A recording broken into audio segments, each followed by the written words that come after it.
Assalamualaikum warahmatullahi wabarakatuh. Selamat pagi mahasiswa kelas Logika Dasar Matematika. Kita ketemu lagi di pertemuan ke-7 dengan pokok bahasan adalah pengecekan kevalidan argumen bagian 2. Jadi pembahasan hari ini masih nyambung dengan pembahasan minggu lalu ya, week ke-6. Jadi sebelum saya lanjutkan materi, saran saya kalau Anda sekarang sudah duduk, segera ambil catatan Anda yang dari pertemuan ke-6 atau hasil print out PDF yang saya kasihkan di minggu ke-6, karena nanti akan ada beberapa pembahasan yang memerlukan Anda untuk mencocokkan antara contoh yang saya kasih di minggu lalu dengan yang akan kita bahas hari ini. Jadi silakan disiapkan sebelumnya supaya nanti bisa ketika menyimak materi Anda bisa langsung mencocokkan dengan yang kemarin gitu ya, kira-kira seperti itu. Jadi Anda bisa pause videonya sekarang, silakan ambil catatan terlebih dahulu.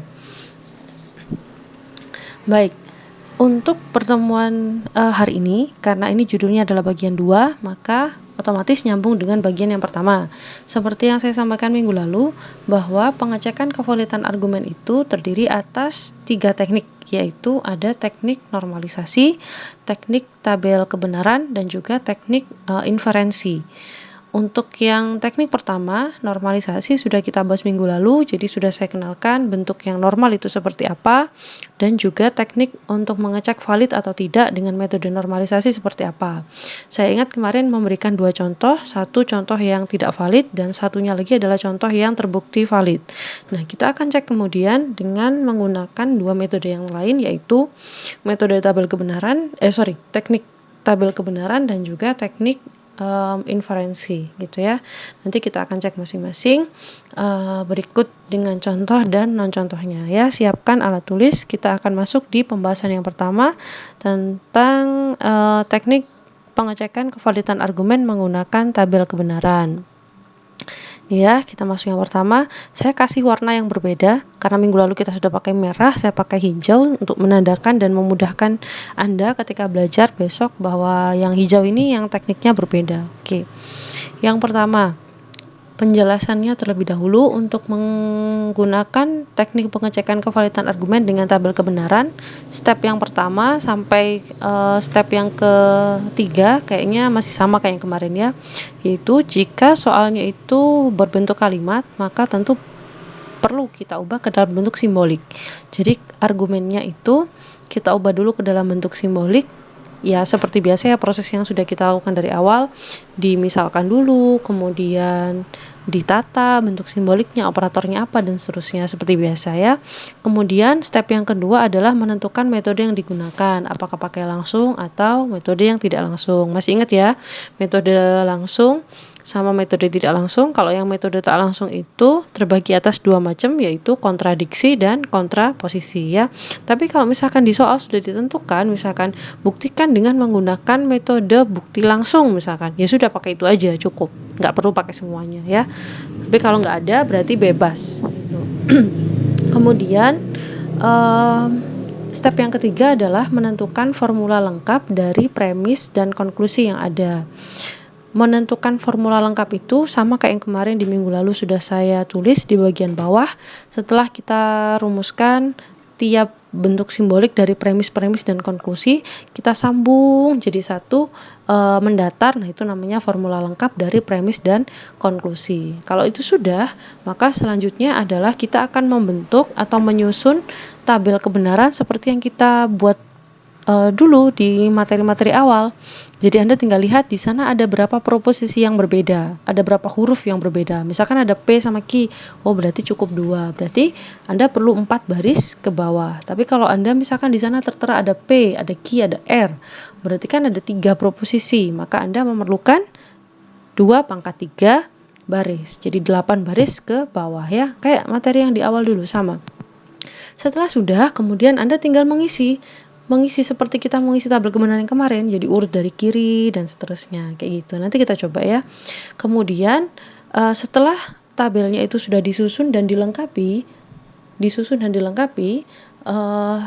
cara mengecek atau menentukan apakah dia itu valid atau tidak, itu kita melihat kolom terakhir seperti yang dulu pernah Anda lakukan ketika menentukan dia itu tautologi atau kontradiksi gitu ya. Nah, itu sama. Jadi dia itu nanti kalau di kolom yang terakhir itu nanti ketemunya adalah suatu tautologi, berarti dia valid. Tapi kalau bukan tautologi, ya, kalau bukan tautologi, berarti dia tidak valid. Gitu, sudah gitu aja. Jadi ya sebenarnya secara umum sama. Kita coba ya, kita lihat ya. Saya ambilkan dari contoh yang materi minggu ke-6, contoh 1 ya. Jika ada kucing, premis 1 menyebutkan jika ada kucing di dalam rumah, maka rumah tidak tenang. Premis 2, kucing tidak ada dalam rumah, maka kesimpulannya rumah pasti tenang. Apakah kesimpulan di atas itu valid gitu ya? Apakah argumen yang diberikan ini valid atau tidak? Diminta mengecek menggunakan teknik tabel kebenaran dengan metode bukti langsung maupun tidak langsung. Berarti semuanya ya, suruh nyoba ya. Kita cek. Oke, nah ini juga masih sama ya, kayak minggu lalu. Ini masih sama nih. Jika ada kucing dalam rumah, maka rumah tidak tenang. Seterusnya, ternyata di sini ada 2 klausa utama, yaitu kucing di dalam rumah dan rumah tidak tenang. Jadi saya misalkan dia menjadi 2 proposisi, P sama Q saja. Kemudian tiap-tiap premis saya tulis bentuk simboliknya. Dan konklusinya saya juga tulis dalam bentuk simboliknya. Kemudian step yang kedua saya gabung menjadi sebuah formula yang utuh. Ingat, bentuk bukti langsung itu berarti semua premis disatukan dengan menggunakan operator konjungsi. Kemudian dia akan digabung dengan konklusinya menggunakan implikasi. Nah, ini bukti langsung ya. Jadi dari kiri ke kanan seperti itu ya. Jadi premis-premis ada di kiri semuanya. Di sebelah kanan tanda implikasi ini adalah konklusinya. Kemudian kalau bukti yang tak langsung menggunakan kontraposisi, ingat kita akan membalik tempatnya, dibalik dan juga dikasih negasi. Jadi sekarang C-nya ada di sebelah kiri konklusi, tapi dinegasikan. Kemudian ini ada implikasi dan juga negasi dari semua premis yang ada. Gitu ya. Kemudian yang terakhir untuk bukti tak langsung dengan kontradiksi, itu premis tetap ada di kiri semua, dijajar rapi dengan konjungsi, kemudian konklusinya juga ikut dipindah ke kiri, tapi ditambahkan dengan tanda negasi. Sehingga yang di kanan sekarang, di kanan tanda implikasi, tersisa 0 atau kontradiksi. Kita tinggal pasang utuh semuanya, sama ya. Premis 1 dipasang konjungsi premis 2. Implikasi, konklusi. Kita tinggal ikut pola ini sebenarnya, ikut pola ini ya. Dah ini minggu lalu sebenarnya sudah ya. Saya tidak terlalu lama di sini. Yang saya perlu Anda tahu adalah kita ambil bagian ininya untuk tabel ya. Kita ambil ininya langsung. Kalau di minggu lalu saya memberikan Anda beberapa cara, jadi ada yang pakai cara 1, cara 2 gitu ya. Kalau di sini untuk tabel kebenaran nggak ada cara 1, cara 2, langsung ini ya. Kita pakai semuanya. Jadi ini per item langsung kita pakai semua. Coba contoh. Kalau teknik kebenaran dengan metode pembuktian langsung, saya ambil yang tadi ya, pembuktian langsung. Ya sudah, langsung saya akan menyusun tabel. Yang pertama seperti yang tadi saya bilang. Yang pertama, saya lihat dulu di sini ada berapa proposisi. Tadi kan di pemisalan kan ada 2 kan? P sama Q saja, berarti saya membutuhkan 4 baris ke bawah. Siapin dulu barisnya. Setelah itu kita isi BBSS, BSBS. Beres, kita lihat perlu negasi P enggak? Oh perlu, berarti bikin kolom negasi P. Perlu negasi Q enggak? Perlu. Oh ya udah, bikinlah kolom negasi Q.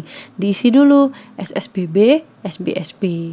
Ya, setelah itu sekarang kita tata dari kiri. Seperti biasa kita ambil dari yang ada kurungnya yang paling kecil ya. Ini ada implikasi P maka Q, berarti saya bereskan P maka Q. Kemudian dalam kurung siku ini kita menggabungkan hasil antara P maka Q ini, kolom ini dengan kolomnya negasi P dihubungkan dengan konjungsi. Berarti ini salah, salah, benar, benar.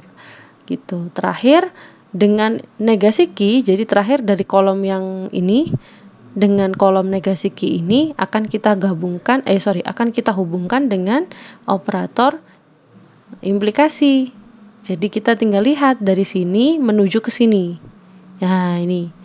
Dari sini sekali lagi dari sini menuju ke sini. Ingat, implikasi itu hanya akan bernilai salah kalau depan salah, belakang benar. Jadi ini salah ke salah, berarti benar. Yang ini salah ke mana nih? Salah ke benar. benar. Yang ini benar ke salah, salah. Hukum implikasi. Terus benar ke benar, berarti benar juga. Maka hasil akhir BBSS. Ada satu S-nya. Berarti kan bukan tautologi. Karena kalau tautologi itu harus semuanya bernilai benar, gitu ya. Karena dia bukan tautologi, berarti kita simpulkan dia ini argumennya tidak valid, gitu. Sama ya. Easy. Untuk tabel kebenaran easy ya. Terus selanjutnya ini kalau yang pembuktian tak langsung jenis kontraposisi. Tadi sudah ya saya susun di depan, tinggal kita cross check. Caranya sama persis ketika Anda menyusun tabel. Lihat proposisinya. Oh, ada P, ada Q. Terus perlu apa? Perlu apa? Perlu apa? Diurutkan terus runtut seperti ini, gitu ya. Saya akan mulai dari sini ini. Oh, ini saya perlu negasi dari negasi Q ini. Kemudian dalam kurung siku ini yang paling dalam apa? Oh, yang paling dalam, kurung yang paling dalam sekali adalah P maka Q. Berarti saya susun. Selanjutnya P maka Q ini dihubungkan dengan operator konjungsi dengan negasi P. Kita kerjakan dulu. Setelah itu, oh dia kena negasi ternyata. Setelah kena negasi, berarti dari kolom ini kita kenakan negasi. Kebalik ya ini. Sorry. Ini salah ya. Ini salah nih. Harusnya, sorry. Ini kan negasi dari ini ya. Harusnya ini BBSS. Sebentar. Nah, ini udah saya benerin nih. Jadi ini kan tadi P maka Q dan negasi P. Ketemunya salah-salah benar-benar. Negasi dari kolom ini adalah benar-benar salah-salah. Kebalikannya toh. Kemudian karena ini sudah beres, berarti semua yang di kurung siku ini sudah beres. Kita tinggal gabungkan implikasinya. Jadi antara kolom ini dengan kolom ini kita dapat ini ya. Jadi hati-hati ini ya. Kita baca dari mana menuju kemana ya, karena panahnya seperti ini, berarti kolom negasi Q menuju ke kurung siku. Jadi kolom ini menuju ke sini, sehingga B ke B berarti benar, S ke B berarti benar, kemudian B ke S menurut hukum implikasi salah, kemudian terakhir salah ke salah menurut hukum implikasi hasilnya benar. Jadi BBSB karena bukan tautologi berarti tidak valid gitu. Ya sama ya, harusnya memang tidak valid karena dengan menggunakan metode apa saja harusnya sama tidak valid ya. Terakhir untuk yang metode kontradiksi seperti Anda lihat. Untuk metode kontradiksi ini, nah ini kan dijajar semua ya. Ingat ini C-nya ikut ke kiri. Jadi ini negasi C-nya ada di kiri, kemudian yang di kanan adalah 0. 0 itu adalah kontradiksi. Karena kontradiksi berarti S, S, S, S semua. Tinggal dicek, diruntutkan dari awal. Ini, kemudian ini kan konjungsi semua. Berarti antara kolom ini sama kolom mana tuh? Negasi P ini ya. Digabungkan semua, ketemunya adalah ini S, B, B tetap S ya. Kemudian S, S, S tetap salah. Kemudian ini kolom baris ketiga benar, benar, benar, baru dia bernilai benar. Kolom yang terakhir benar, salah, benar. Jadi salah menurut hukum konjungsi. Terakhir kita gabungkan dengan ini, kemudian kita cek implikasinya. Berarti kan depan, ini depan, nolnya ini belakang, berarti S ke S benar menurut hukum implikasi. S ke S lagi benar menurut hukum implikasi. Terus ini benar ke salah, salah, salah ke salah, benar ya. Sekali lagi ternyata ketemu hasil akhirnya adalah bukan tautologi. Berarti kita simpulkan dia argumennya tidak valid. Jadi demikian untuk pengecekan tabel kebenaran. Sampai di sini berarti untuk contoh 1 sudah selesai. Nah, bagaimana dengan contoh 2? Karena minggu kemarin kan saya memberikan Anda 2 contoh. Nah, untuk contoh yang kedua silakan dicoba sendiri. Dicek ya. Mulai dari sini berarti Anda sudah bisa belajar mengecek apakah kalau menggunakan tabel kebenaran contoh kedua itu sama hasilnya dengan yang normalisasi kemarin. Samanya itu gimana, Bu? Samanya adalah kesimpulan akhirnya. Valid atau tidak validnya. gitu. Nggak mungkin kalau misalkan dari normalisasi ketemunya valid, tapi kalau di tabel ketemunya tidak valid. Nah, itu nggak ada yang nggak beres tuh berarti gitu, karena harusnya ketemunya sama ya, sama-sama valid atau sama-sama tidak valid gitu. Monggo silakan dicek ya. Untuk yang teknik tabel kebenaran saya cukupkan di sini. Selanjutnya di video selanjutnya saya akan lanjutkan untuk yang teknik inferensi.